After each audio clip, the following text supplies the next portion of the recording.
Apa itu nation survival? Apa itu nation right? Apa itu nation interest? Bisakah kita membedakan ketiga hal itu tentang kebangsaan tersebut? Untuk mempertahankan hidup sebuah negara yang berdaulat utuh, maka kita setiap anak bangsa harus paham apa itu masalah kebangsaan. Kita mulai bahas dari nation interest. Apa yang dimaksud dengan nation interest? Nation interest adalah ke arah mana negara kita bergerak menuju.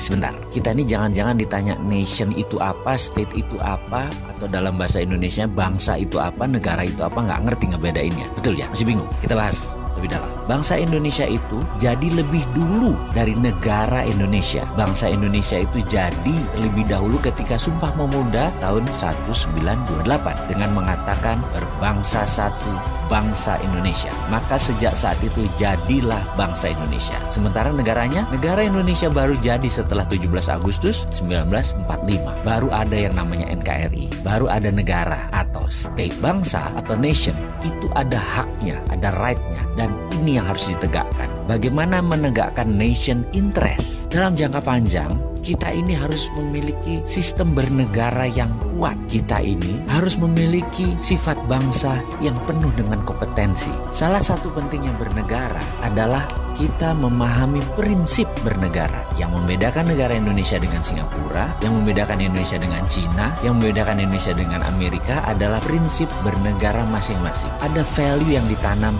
di setiap negara. Ada prinsip yang dianut di setiap negara. Misalnya Bill of Rights-nya Amerika, Liberté, Égalité, dan Fraternité-nya Perancis. Cina dengan BRI-nya, Belt Road Initiative. Indonesia dengan Five Principle atau Pancasilanya. Kita sekarang melihat negara yang sulit dikontrol karena populasinya 1,5 miliar manusia, yaitu bangsa Cina. Bagaimana bangsa Cina ini supaya mempunyai negara yang tetap utuh? Bukan main-main mengelola bangsa Cina ini. Negara Cina sangat serius mengurusi bangsa Cina. Juga demikian dengan Amerika. Ada 380 juta bangsa Amerika yang terdiri dari multi ras. Bukan suku loh, ras dan etnik. Ada 100 kali. Amerika adalah negara imigran. Indonesia rasnya sedikit. Ada Melanesia, Polinesia, dan Melayu. Jadi suku bangsanya kita banyak. Dan yang unik adalah 89% beragama Muslim. Sehingga Indonesia bisa dikatakan dengan 267 juta jiwa, 89%-nya adalah Muslim. Indonesia adalah negara Muslim terbesar di dunia. Jadi bagaimana membuat negara kita ini utuh terus sampai akhir zaman? Saya teringat sebuah sesi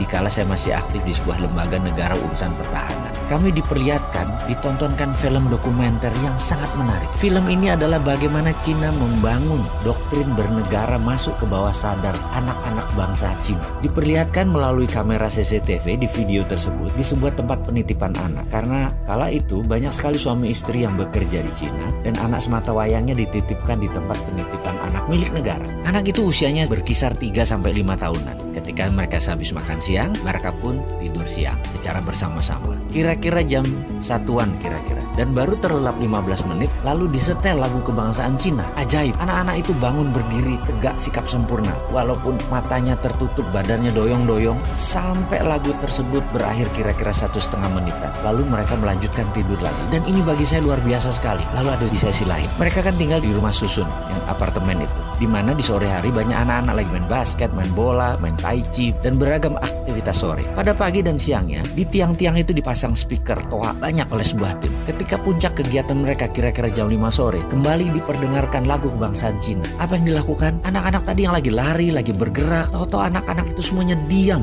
berdiri dengan sikap sempurna ketika lagu kebangsaan Cina tadi diperdengarkan. Mereka diam sampai lagu tersebut habis, selesai dinyanyikan. Dan mereka hanya diam saja di posisi masing-masing. Kalau lagi ke timur, yang ngadep timur, lagi barat, yang ngadep ke barat gitu ya. Dan ketika lagu selesai, mereka berhamburan kembali beraktivitas. Jadi apa yang kita bisa ambil dari pelajaran bernegara Cina kali ini? Ada baiknya ke depan lagu Indonesia Raya yang dinyanyikan adalah stansa 2 atau 3 stansa sekaligus. Lalu setiap anak bangsa mendengar lagu Indonesia Raya dinyanyikan, berdiri sikap sempurna, tidak goyang, tegak, gagah sampai lagu itu selesai. Inilah strategi survival of the nation. Keberlangsungan kehidupan berbangsa dan bernegara adalah perjuangan jangka panjang. Membentuk karakter ini kita harus membangun dengan semangat yang gigih militan, yaitu diawali dengan sikap sempurna mendengarkan lagu Indonesia Raya.